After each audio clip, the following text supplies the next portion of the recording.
தமிழக முற்போக்கு மக்கள் கட்சியின் மாநில துணைத் தலைவராக இருந்து வருகிறேன். என் அலுவலகம் கோவை தடாரோடு சிவாஜிகளில் செயல்பட்டு வருகிறது. தமிழகம் முழுவதும் வாரந்தோறும் திங்கட்கிழமை அன்று மாவட்ட ஆட்சியர் தலைமையில் குறைதீர்க்கும் முகாம் எல்லா மாவட்டங்களிலும் நடந்து வருகிறது. அதேபோல் கோவை மாவட்டத்தில் நடந்து வருகிறது. மாதத்துக்கு 4 வாரங்களிலும் குறைதீர்க்கும் முகாம் மாவட்ட ஆட்சியர் அலுவலகத்தில் நடந்து வருகிறது. ஒவ்வொரு பகுதியைச் சேர்ந்த பொதுமக்கள் மாவட்ட ஆட்சியரிடம் நேரடியாக புகார் கொடுக்க மனு அளிக்க வருகிறார்கள்.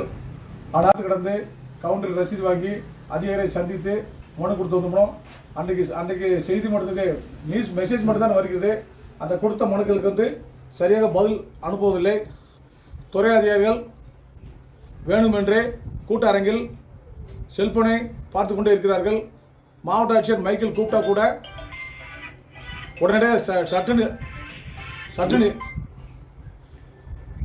எழுந்திருச்சு வருவதில்லை. குறிப்பாக வால்பாறை எழுந்து கூட பொதுமக்கள் மனு கொடுக்க வருகிறார்கள்.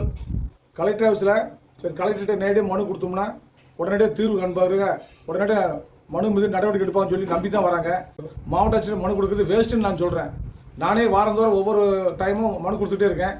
ஆனால் எந்த பதிலும் வருவதில்லை. மெசேஜ் மட்டும் வருது, தபால் அனுப்புறதில்லை. மனு மீது எந்த நடவடிக்கை எடுக்கவில்லை.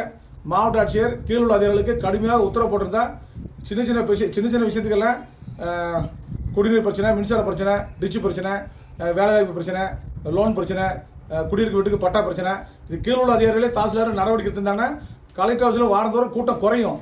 ஆனால் ஒவ்வொரு வாரமும் கூட்டம் கூடிக்கிட்டே இருப்போகுது. மாவட்ட ஆட்சியர், மாவட்ட நிர்வாகம், மாவட்ட ஆட்சியர் தனி கவனம் செலுத்தி பொதுமக்கள் குறைகளை உடனடியாக தீர்க்க நடவடிக்கை எடுக்கும்படி தமிழக முற்போக்கு மக்கள் கட்சி சார்பாக கேட்டுக்கொள்கிறேன்.